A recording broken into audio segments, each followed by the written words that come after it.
नमस्कार, आप देख रहे हैं टेक्सटाइल टाइम्स। मैं हूं आपके साथ डूंगर सिंह सोडा लेकर हाजिर हूं हमारी खास पेशकश टेक्सटाइल टॉक। टेक्सटाइल टॉक में हम आज बात करेंगे कपड़ा मार्केट के बारे में। आज हमारे साथ में हमारे खास मेहमान हैं दुर्गेश भाई। उनको वैसे तो मार्केट में टिल्लू भाई के नाम से जाने जाते हैं। टिल्लू भाई, पहले तो आपका बहुत बहुत स्वागत हमारे खास कार्यक्रम टेक्सटाइल टॉक। नमस्कार जी टिल्लू भाई, क्या कहोगे कपड़ा मार्केट के वर्तमान की जो स्थिति है उसके बारे में आपकी क्या राय जी? इसमें सूरत कपड़ा बाज़ार में अभी जितने भी दुकानदार हैं, पिछली बार लगभग 21 मार्च को लॉकडाउन लगा था। इस बार जो है अप्रैल में फुल लगन है। तो उस समय जो व्यापारी जो फंसा था वो अब मौका है कि वह कमाई कर सकता है। जो साल भर का नुकसान लगा था वह इस मौके को पूरा भुनाएगा।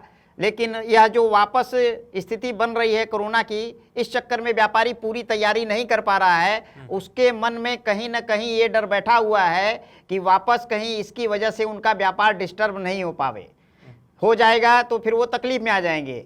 लेकिन अभी अगले हफ्ते से सभी मंडी के व्यापारी सूरत आने वाले हैं, क्योंकि व्यापारी 1 महीने पहले आता है और यहाँ पर लगभग साल भर में बहुत व्यापारी कम आए हैं। तो इस बार आएंगे और सब अपने अपने रेंज देख कर ले जाएंगे, ताकि उनको आगे लगन की बिक्री के लिए तैयारी करनी है। यहाँ का दुकानदार भी पूर्ण उत्साहित है, कपड़ा बाजार भी तेज है और काफ़ी दिनों बाद लोग पूरा टाइम व्यापार में लगा रहे हैं।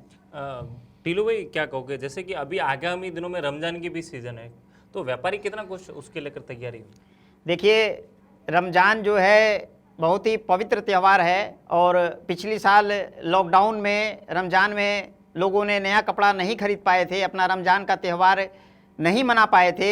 इस बार उनको उत्साह है और रमज़ान की ग्राहकी ड्रेस मटेरियल की होती है, तो ड्रेस मटेरियल का कारोबार बहुत अच्छा है। अमुक आइटम में तेज़ी भी है और जो वर्क का प्रोसेस होता है ना, इसमें माल बनने में भाई साहब 1.5 महीने 2 महीने सवा महीने का प्रोसेस होता है माल बन के दुकान तक आने और पैकिंग होने में। तो ड्रेस के व्यापारी फुलजोर तैयारी पर हैं और नीचे मंडियों से डिमांड भी अच्छी है और नीचे सेल अच्छी मिल रही है। लेकिन अभी एक जैसे थोड़े दिन पहले एक मीटिंग एसएमसी कमिश्नर ने बुलाई थी, उसमें कहा था कि साहब अब जो है कोरोना के केस जो है वापस बढ़ रहे हैं, कई जगह लॉकडाउन भी लगा है, तो बाहर से जो आने वाले व्यापारी हैं उनको अब अपना चेकअप करवाना पड़ेगा। चेकअप करवा के ही उनको यहाँ पर हम लोग एंट्री देंगे। तो इससे क्या कपड़ा व्यापारियों को कितना भय है? दूसरा क्या कुछ?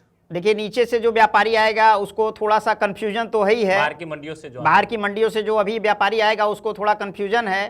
तो यहाँ कमिश्नर साहब से बात हो रही है, कोई जो निश्चित गाइडलाइन जारी होगी वह हम लोग जारी करेंगे, उनके माध्यम से लेकर व्यापारी तक पहुँचाएंगे। और देखिए भाई, कोरोना वापस अगर कोई दूसरा चरण का थोड़ा सा फ्लो आ रहा है तो लोगों को ध्यान रखना पड़ेगा और शहर के कमिश्नर का दायित्व बनता है, वो अपना पूरा फर्ज निभा रहे हैं कि कैसे कोरोना कंट्रोल में किया जाए। रिंग रोड पर ज़्यादातर बाहर के लोग आते हैं तो वहाँ पर पॉइंट बनाया जा रहा है और लेबरों के लिए कोरोना टेस्ट का वापस प्रावधान किया जा रहा है। तो कमिश्नर साहब तो अपनी तैयारी कर रहे हैं। हम लोग का भी दायित्व बनता है कि जो 50 साल के ऊपर के हैं वो अपनी लिस्ट देवें और वैक्सीनेशन का काम जारी है, वैक्सीन लगवावें, मास्क पहने, सोशल डिस्टेंसिंग का पालन करें और अपना खूब व्यापार करें। जो नुकसान लगा है वो कवर करने का संपूर्ण मौका मिला है उनको जी। क्योंकि अब तो कोरोना की वैक्सीन भी जनवरी से वितरण भी चालू हो गया। अब वहीं दूसरा चरण भी चालू होने वाला है फिर से वापस सीनियर सिटीजन के लिए, और जिनको अभी कोरोना है उनको अभी वैक्सीन का काम चालू हो जाएगा 1 तारीख से। तो कितना कुछ व्यापारियों के अंदर जो है वो कितना कुछ खत्म होगा? क्या करना चाहिए? क्योंकि आप भी एक्टिव रहते हैं तो प्रशासन से भी मिलते रहते हैं, तो क्या करना चाहिए व्यापारी को? उसके लिए क्या क्या? देखिए साहब, कोरोना ऐसी चीज़ आई थी ना, उस समय तो भाई भाई का नहीं होता था, भाई भाई से दूर रहता था, या घर में किसी को कोरोना हो जाता था तो वो ऐसे लगता था कि जैसे उसके लिए बेकार चीज़ है। चाहे माँ को हुआ हो चाहे भाई को, उसको छोड़ देता था उसी हाल पे, उससे मिलने भी नहीं जाता था। ये कोरोना है, सबसे भयावह स्थिति लोगों ने देखी है। लेकिन जब से ये वैक्सीन आ गई है या लोगों के दिमाग में अब इसका थोड़ा डर खत्म हो गया है कि कोरोना कोई वैसी चीज़ नहीं है। पहले लोगों को लगता था कोरोना जिसको हुआ वो सलट गया, लेकिन अब लोग देखते हैं रिकॉर्ड में कि 1% की डेथ है या 0.05 की डेथ है और रिकवरी हो रही है, लोग ठीक होकर घर जा रहे हैं। तो इलाज भी पहले महंगा था, अब सस्ता हो गया।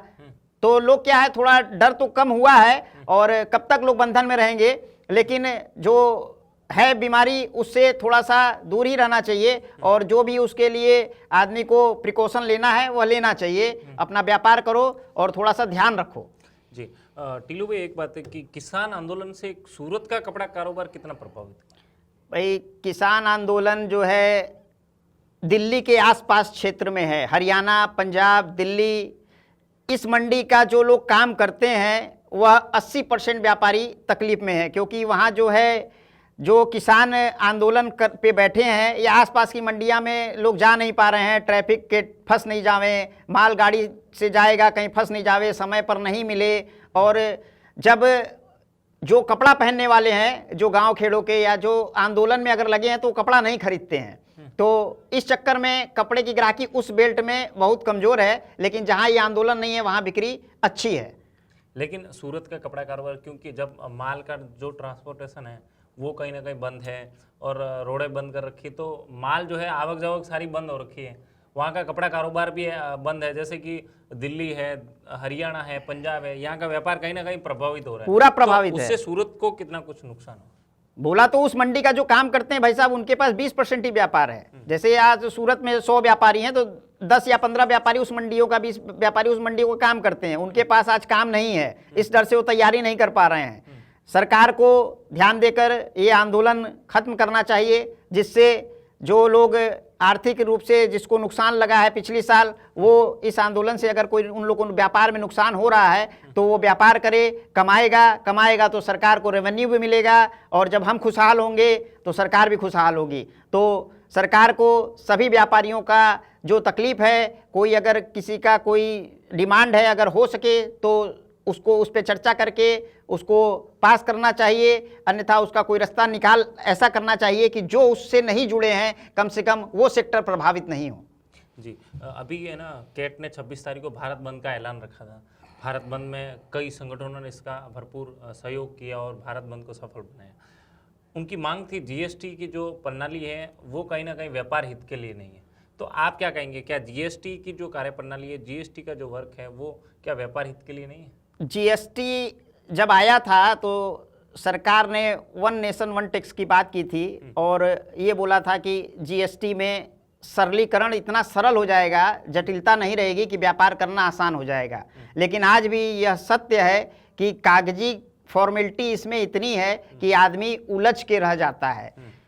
5% जीएसटी है, 8% जीएसटी है, 12% जीएसटी है कपड़े पे, तो इसको ये उलझाट वाला काम है। इसको सरकार को कोई भी एक स्लैब में डाल के, सरकार को भी कोई प्रॉब्लम नहीं होगी, उसमें कोई भी एक जगह 5%, 8%, 12% उसको एक कर देना, तो लोगों को जो विषमताएं हैं वो दूर होंगी। और जो इसमें और भी जटिलताएं हैं जो कैट ने बंद की थी या ऑल इंडिया ट्रांसपोर्ट ने कि भाई हमें 100 किलोमीटर 200 किलोमीटर 1-2 दिन में कैसे कवर करेंगे, तो ये सब छोटी छोटी बातें हैं। इस पर जीएसटी काउंसिल को बैठ के विचार करना चाहिए। कोई छोटी छोटी तकलीफ है, ये दूर हो जाएगी तो व्यापार बढ़ेगा, व्यापारी का व्यापार बढ़ेगा, टैक्स जाएगा, सरकार भी खुशहाल होगी और हम भी खुशहाल होंगे। जी आखिरी एक सवाल, इन दिनों जो है ना चर्चा का विषय एक ही है कि पेट्रोल और डीजल के भाव जो है वो आसमान पहुंचे।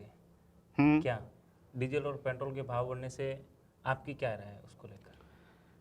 भाई 90, 100, 95 का आंकड़ा, लोग तो ये कह रहे हैं साहब 101 हो गया, सुगुन की बात है। हाँ, कोई शगुन बोलता है। देखिए डीजल पेट्रोल ये ऐसी चीज है ना, हम इसका सभी लोग, चाहे वो गरीब से गरीब तबका हुआ, चाहे अमीर से अमीर तबका हुआ, इसका उपयोग करता है। अगर वो बाइक नहीं चलाता है तो इसका मतलब ये नहीं कि उसको डीजल से लेन देन नहीं है, क्योंकि जिस ट्रक में सब्जी आएगी, दूध आएगा, दवा आएगा, जब उसका ट्रांसपोर्टेशन बढ़ेगा तो उसका चार्ज कहीं ना कहीं पेट्रोल पर पड़ेगा, और उसका भार जो है आर्थिक भार हम लोग को चुकाना पड़ता है।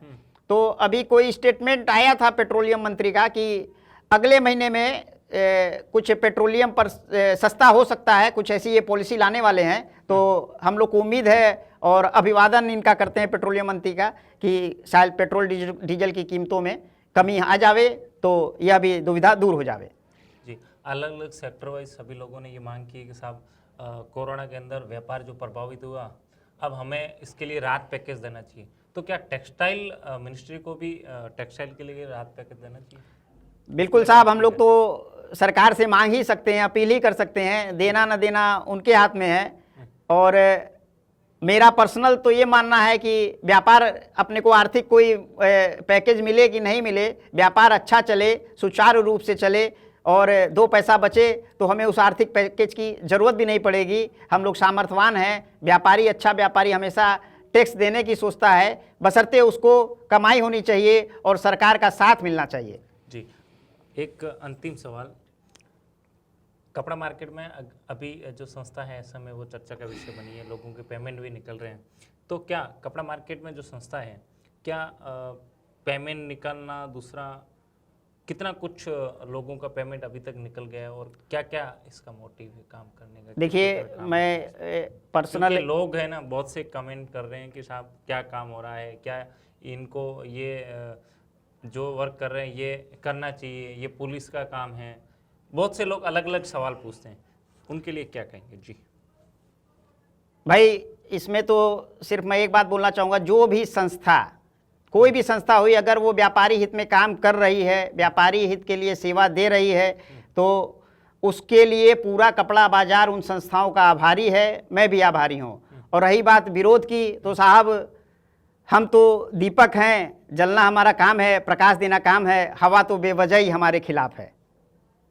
तो जो लोग, कुछ लोग विरोध कर रहे हैं तो करने दीजिए, कोई खास बात नहीं है, लेकिन उनके दिल में ये भी कहीं ना कहीं मालूम है कि तो संस्थाएं अच्छा काम कर रही हैं और सभी व्यापारी जुड़ रहे हैं। कोई भी संस्था हो, व्यापारी हित में काम करे तो उसका वेलकम कपड़े बाजार को करना चाहिए। क्या ऐसे में व्यापार हित के लिए काम कर रहे हैं?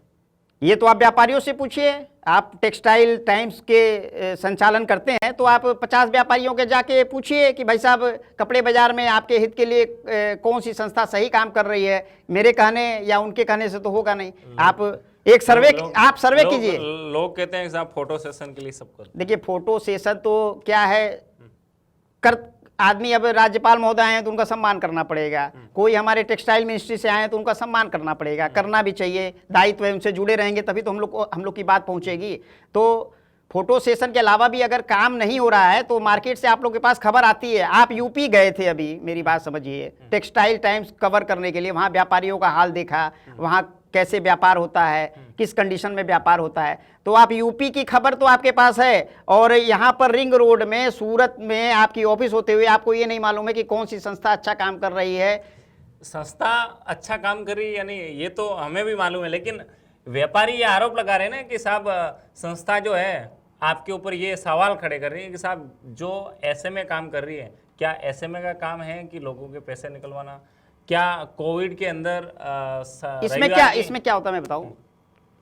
लोग कह रहे हैं, मैं नहीं कर रहा हूं, ये सवाल लोगों के हैं। या कोई सामाजिक संस्था भी 2 आदमी का विवाद बैठा के पटाती है। 2 आदमी का कोई विवाद है, उनको बुला के, हाँ भाई अगर रजामंदी से फैसला होता है तो होता है, तो संवैधानिक तरीके से कोई काम हो रहा है तो हमारे हिसाब से तो सभी को स्वागत करना चाहिए। क्या इस प्रकार के जो सवाल संस्था के ऊपर उठाते हैं उनके लिए हमारे चैनल के माध्यम से मैं बोल चुका हूं, हम तो दीपक हैं। क्या कहेंगे? नहीं, हम तो बोल दिए थे कि हम तो दीपक हैं, हमारा काम है जलना और प्रकाश देना, और जो हवा है वो बेवजह खिलाफ है।